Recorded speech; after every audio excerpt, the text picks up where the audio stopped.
a todos. Recientemente se celebraron elecciones en el país, donde hubo una gran participación ciudadana, pero ¿sabías que no todos tenían este mismo derecho hace unos años? Bien, comencemos. En México, el sistema de participación democrático es el voto. Tanto las mujeres como los hombres van por igual a ejercer su derecho para elegir a sus representantes. Sin embargo, este principio de igualdad electoral no lleva mucho tiempo vigente y es apenas en 1953 que se hace una reforma en el artículo 34 de la Constitución, permitiendo así la participación política de las mujeres. Pero no es en ese año, sino después, en el que las mujeres mexicanas realmente van a votar. Adolfo Ruiz Cortines, como promesa de campaña, promete el voto frente a más de 20,000 mujeres y es en 1955 que cumple con su palabra.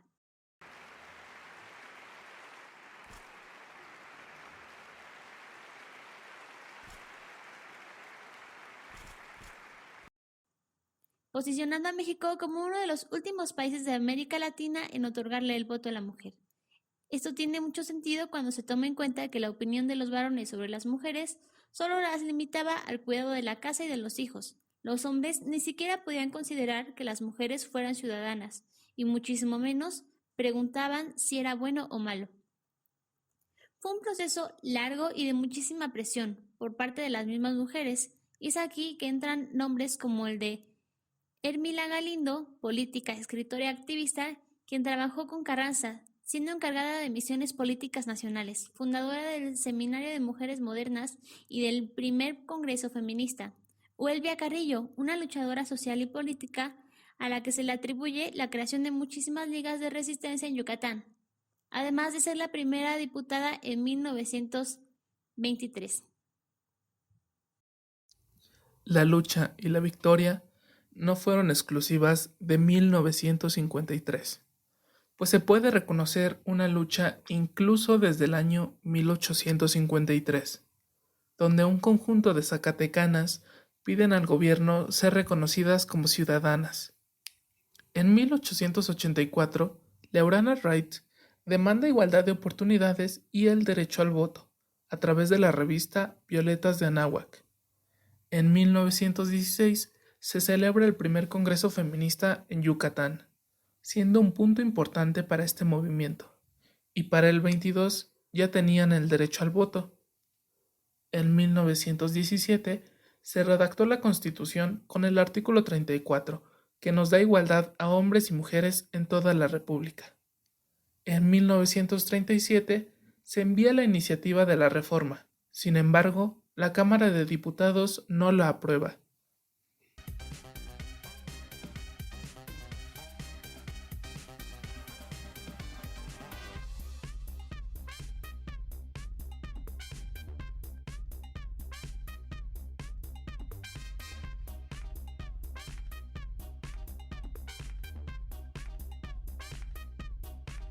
Finalmente, la mañana del 17 de octubre de 1953, el país amanecía con la tan esperada noticia, la modificación al artículo 34, la cual se publicó en el Diario Oficial bajo el siguiente decreto.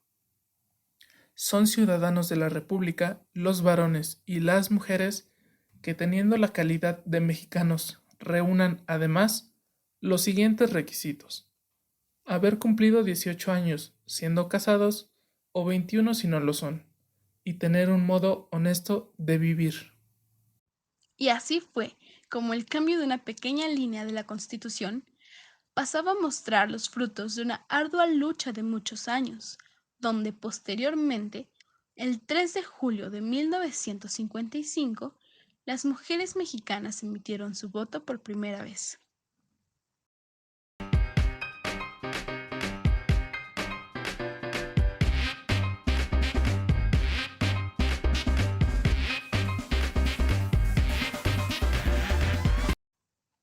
La noticia se mostraba como primera plana en los principales periódicos nacionales de aquel momento, cubriendo así el acontecimiento. Y aunque existe muy poca información de estos medios durante aquella época, logramos rescatar algunos. En la portada del Excelsior se leía: Todas las mujeres de México a partir de ayer quedaron convertidas en ciudadanas con plenitud de derechos para todos los cargos de la elección popular, considerándose así una transformación total de la política en la República Mexicana. Mientras que el Nacional mostraba, la Cámara de Diputados aprobó la reforma constitucional que da el voto a la mujer. Por otro lado, el periódico Universal se dejaba ver sin una gran cobertura, ya que el 17 y 18 de octubre de 1953 solo se incluyeron un par de notas y una columna de opinión, dejando ver el 17 de octubre el siguiente titular.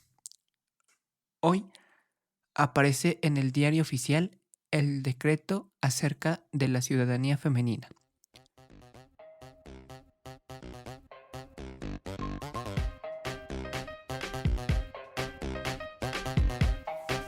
Mientras que en la columna de opinión, escrita por Ángel Adonegui, se podría leer: mujeres que no podrán ser votadas en elección popular, en donde declaró: de otro modo, tendrá que entenderse esa igualdad de derechos políticos, de los de la mujer a los del hombre mexicanos, como una galantería política del gobierno de México para la mujer, poniéndola en una situación de privilegio sobre nuestros varones capacitados legalmente.